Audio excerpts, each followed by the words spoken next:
Andhra king taluka. ಇದು ರಾಮ್ ಪೋತಿನೇನಿ ಅವರು ಹಾಗೆ ಕನ್ನಡದ ಆಕ್ಟರ್ ಆದ ರಿಯಲ್ ಸ್ಟಾರ್ ಉಪೇಂದ್ರ ಅವರು ಭಾಗ್ಯಶ್ರೀ ಅವರು ಆಕ್ಟ್ ಮಾಡಿರುವಂತಹ ಚಿತ್ರ. ಇನ್ನು ಸಿನಿಮಾಗೆ ಏನೋ ಪಾಸಿಟಿವ್ ರೆಸ್ಪಾನ್ಸ್ ಏನೋ ಸಿಗ್ತಾ ಇದೆ.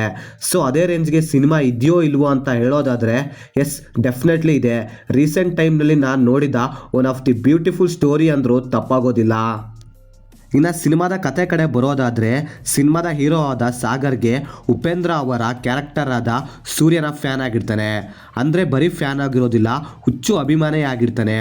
ಸೊ ಮುಂದೆ ಸಾಗರ್ ತುಂಬ ಇಷ್ಟಪಡೋ ಹೀರೋ ಆದ ಸೂರ್ಯ ಅಂದರೆ ಉಪೇಂದ್ರ ಅವರಿಗೆ ಒಂದು ಹೆಲ್ಪ್ ಮಾಡ್ತಾನೆ. ಆ್ಯಸ್ ಎ ಒಬ್ಬ ಫ್ಯಾನ್ ಆಗಿ ಸಾಗರ್ ತಾನು ಇಷ್ಟಪಡೋ ಹೀರೋನಿಗೆ ಯಾವ ರೀತಿ ಸಹಾಯ ಮಾಡ್ತಾನೆ, ಹಾಗೆ ಇದರಿಂದಾಗಿ ಇವರು ಕೊನೆಗೆ ಮೀಟ್ ಮಾಡ್ತಾರೋ ಇಲ್ವೋ ಅನ್ನೋದರ ನಡುವೆ ಸಿನಿಮಾದಲ್ಲಿ ಮಹಾಲಕ್ಷ್ಮಿ ಹಾಗೆ ಸಾಗರ್ ಎಂಬ ಎರಡು ಕ್ಯಾರೆಕ್ಟರ್ಗಳ ನಡುವೆ ಒಂದು ಬ್ಯೂಟಿಫುಲ್ ಲವ್ ಸ್ಟೋರಿ ನೋಡೋಕ್ಕೆ ಸಿಗುತ್ತೆ. Positives C, as A cinema fan ಆಗಿ ಸಿನಿಮಾದಲ್ಲಿ ಇನ್ನೊಬ್ಬ ಫ್ಯಾನ್ನ ಸ್ಟೋರಿ ನೋಡ್ತಿರುವಾಗ ಏನೋ ಒಂಥರ ಡಿಫ್ರೆಂಟ್ ಫೀಲ್ ಕೊಡ್ತು. ಯಾಕಂದರೆ ಸಿನಿಮಾದ ಕೋರ್ ಕಾನ್ಸೆಪ್ಟ್ ಏನಿದೆಯಲ್ಲ, ಲಿಟ್ರಲಿ ಯೂನಿಕ್ ಆಗಿತ್ತು, ಅಷ್ಟೇ ಫ್ರೆಶ್ ಆಗಿತ್ತು. ಯಾಕಂದರೆ ಈ ರೀತಿಯ ಸ್ಟೋರಿನ ಮೊದಲನೇ ಸಲ ನೋಡ್ತಿರೋದ್ರಿಂದ ಸಿನಿಮಾ ತುಂಬ ಅಂದರೆ ತುಂಬ ಇಷ್ಟ ಆಯಿತು. ಸಿನಿಮಾದಲ್ಲಿ ಸಾಗರ್ ಕ್ಯಾರೆಕ್ಟರ್ನ ಟ್ರೀಟ್ ಮಾಡಿರೋ ರೀತಿ ಆಗಿರ್ಬೋದು, ಹಾಗೆ ಅದನ್ನು ತೋರಿಸಿದ ವೇ ಆಗಿರ್ಬೋದು ತುಂಬ ಫ್ರೆಶ್ ಆಗಿತ್ತು. ಆದ್ದರಿಂದ ಸಿನಿಮಾ ನೋಡ್ತಿರುವಾಗ ಆ ಸಾಗರ್ ಕ್ಯಾರೆಕ್ಟರ್ ತುಂಬ ಎಮೋಷ್ನಲ್ ಆಗಿ ಕನೆಕ್ಟ್ ಆಗಿಬಿಡುತ್ತೆ. ಸಿನಿಮಾದ ಫಸ್ಟ್ ಹಾಫ್ನಲ್ಲಿ ಬರುವಂಥ ಲವ್ ಸ್ಟೋರಿ ಆಗಿರ್ಬೋದು, ಅದನ್ನು ಪ್ರೆಸೆಂಟ್ ಮಾಡಿದ ರೀತಿ ಆಗಿರ್ಬೋದು ನನಗಂತೂ ತುಂಬ ಇಷ್ಟ ಆಯಿತು. ಬಿಕಾಸ್ ಆಫ್ ಆ ಲವ್ ಸ್ಟೋರಿನ ಅವರು ತುಂಬ ಚೆನ್ನಾಗಿ ಬರ್ಕೊಂಡಿರೋದ್ರಿಂದ ಅದೊಂಥರ ಕಲರ್ಫುಲ್ ಆಗಿತ್ತು ಅನಿಸ್ತು. ಇನ್ನು ಸಿನಿಮಾದಲ್ಲಿ ಇರುವಂಥ ಸಾಂಗ್ಸ್ಗಳು ಚೆನ್ನಾಗಿರೋದಲ್ಲದೆ ಕೇಳೋಕ್ಕೊಂಥರ ಬ್ಯೂಟಿಫುಲ್ ಆಗಿತ್ತು. ರಾಮ್ ಹಾಗೆ ಭಾಗ್ಯಶ್ರೀ ಅವರ ಲವ್ ಕೆಮಿಸ್ಟ್ರಿ ಸಖತ್ತಾಗಿ ವರ್ಕ್ ಆಯಿತು. ಅದರಲ್ಲೂ ಸಿನಿಮಾದಲ್ಲಿ ಪ್ರಪೋಸಿಂಗ್ ಸೀನ್ ಏನಿದೆಯಲ್ಲ, ಅದರ ವೈಬ್ ಮಾತ್ರ ತುಂಬ ಚೆನ್ನಾಗಿತ್ತು ಗುರು. ಹಾಗೆ ಸಿನಿಮಾದಲ್ಲಿ ಉಪೇಂದ್ರ ಅವರ ಕ್ಯಾರೆಕ್ಟರ್ನ ಟ್ರೀಟ್ ಮಾಡಿರೋ ರೀತಿ ಆಗಿರ್ಬೋದು, ಅದನ್ನು ಪ್ರೆಸೆಂಟ್ ಮಾಡಿದ ರೀತಿ ಆಗಿರ್ಬೋದು ತುಂಬ ಚೆನ್ನಾಗಿತ್ತು.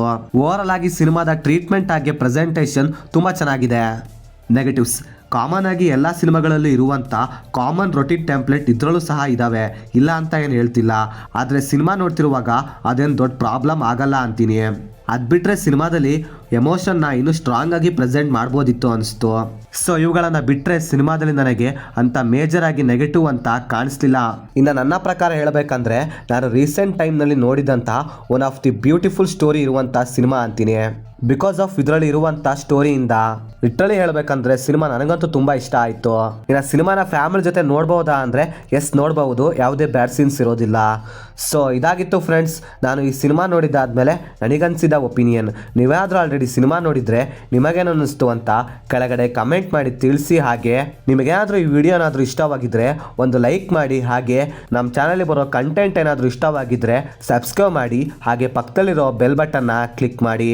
ಸೊ ಇದರಿಂದ ನಮಗೆ ಇನ್ನೂ ಕೂಡ ವಿಡಿಯೋ ಮಾಡೋಕ್ಕೆ ಮೋಟಿವೇಶನ್ ಅಂತ ಸಿಗುತ್ತೆ.